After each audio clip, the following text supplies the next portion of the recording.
Congressman Emmer, the checks and balances seem to be working a bit where the courts, the judicial branch, has been handing the SEC losses here, highlighting their overreach, their hypocrisy, and lack of allegiance to the law. Losses to Grayscale and with Ripple. What are your thoughts on those court rulings? Well, those are the two key cases that I would say they were big losses last summer that the SEC and Gary Gensler experienced. Ripple, as you know, the Southern District of New York declared that XRP is not in and of itself a security. And Grayscale, the DC Court of Appeals sided with Grayscale on the SEC's regulatory and intellectual hypocrisy in approving Bitcoin futures ETFs, but not Bitcoin spot ETFs, which the two are related. So why you would approve one and not the other is just intellectually inconsistent. These wins, as you correctly point out, are wins for the industry. And they highlight that the rules of the road are not clear for the industry, despite Gary Gensler's best efforts to pretend like they are. I guess the bottom line on that one is the SEC is an incompetent cop on the beat, which I've said over and over. And the crypto community's refusal to lay down and die is proving Gensler's incompetency in the courts. And that's a good thing. So, George read the mission of the SEC. And unfortunately, while that looks pretty on their website, all of their actions when it comes to crypto are having the exact opposite effect. Consumers are not being protected. All of the crypto bankruptcies that we've seen in the US, the consumers are left holding the bag in bankruptcy court, last in line as unsecured creditors. Bad actors are not being kept out of the system. See Sam Bankman-Fried on trial as we speak. Capital market formation, VCs are not leaning in to this industry in the US for fear that all roads will lead to the SEC. So they're doing just the opposite. As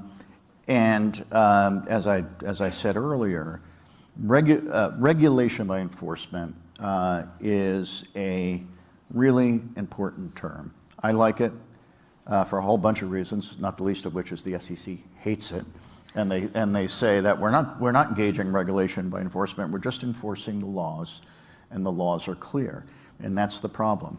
Not only are the laws not clear when it comes to how to apply the securities laws to crypto, we have a regulatory gap that the SEC itself recognizes, and we know that because we got their emails. But we also know that because the SEC has been working intentionally, at least since 2015, to foster greater uncertainty in the marketplace. And again, we have that from their internal emails. We know that the general counsel of the SEC advised senior officials at the SEC that they are fostering greater uncertainty rather than bringing clarity. And George, I think you'll appreciate this point given the work you do.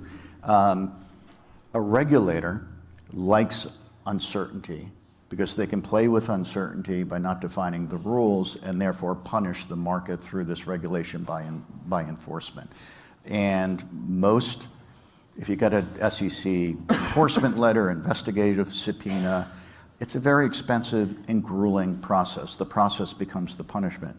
Our CEO has been very public that our defense against the SEC has cost us well over $100 million, approaching $150 million. Very few startup companies or privately held companies have those sorts of resources, and that's what the SEC counts on, that they'll surrender through a settlement, and then they can point to the settlement and you say, see, the laws are clear, but that's not clear laws.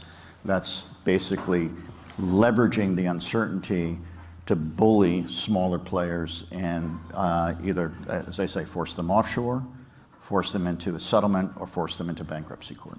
I should say maybe what's the effect on the incentive to innovate? Yeah. Well, that's the slow pitch that I'll answer in a minute, but just to go back to hit some of the points that you've just talked about.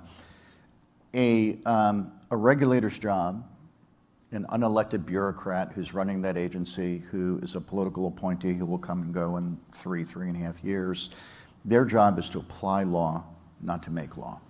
And I think the agency's lost its way because it's trying to make law through regulation by enforcement and that's unconstitutional. And the third thing, when you're faced with regulation by enforcement and regulatory overreach, fight. Defend yourself. Don't surrender, which is what Ripple chose to do, which is what our CEO chose to do, which what our chairman chose to do, who are named personally in a non-fraud case.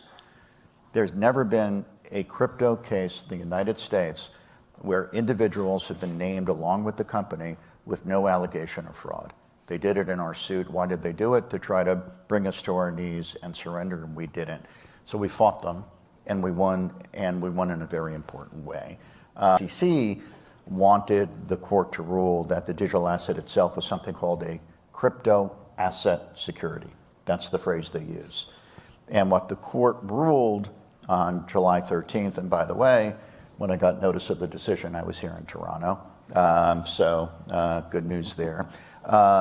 What the judge ruled on July 13th was that the digital asset XRP is not in and of itself an investment contract, because it doesn't embody those bundle of promises that you need to get to an investment contract. That's huge.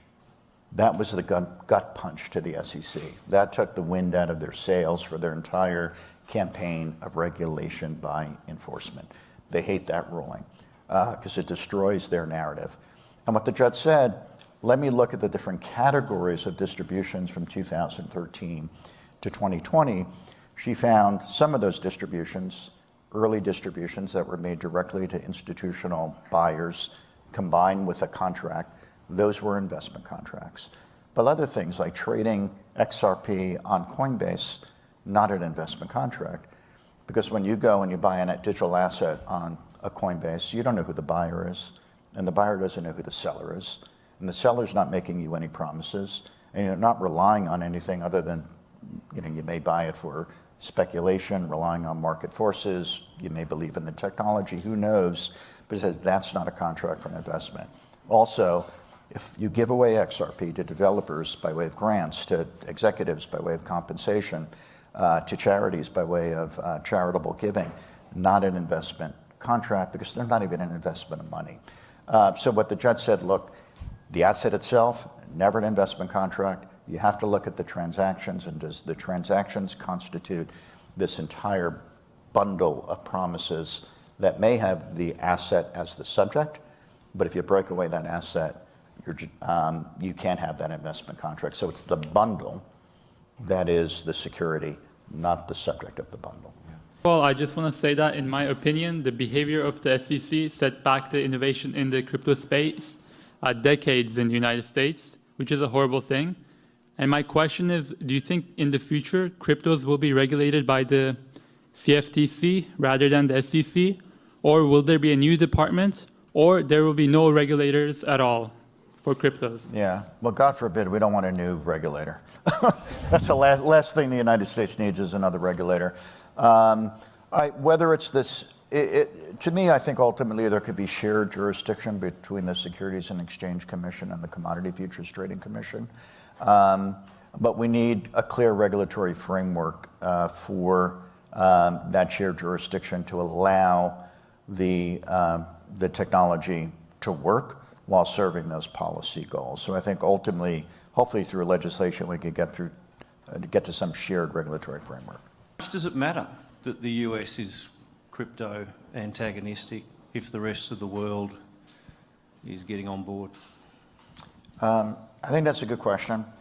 And it's interesting. Let me start here, that after the SEC sued us, that's all we talked about is the SEC case. And I remember our chief executive was visiting Dubai, meeting with the regulator, and he started the conversation to talk about the SEC case. And afterwards, he got some feedback from our local managing director on the ground and said, you don't have to talk about the SEC case. They don't care about the SEC case. And then as I went to London and started Singapore, they're really not interested. So I think, so that would suggest that it doesn't matter, but the United States is still the largest economy in the world. It still has massive influence. It still is very fertile ground for entrepreneurs, engineers, people with bigger brains than me. So you would like to see the U.S. come along. And that's why I think at the end of the day, it does matter. The U.S. has to get it right.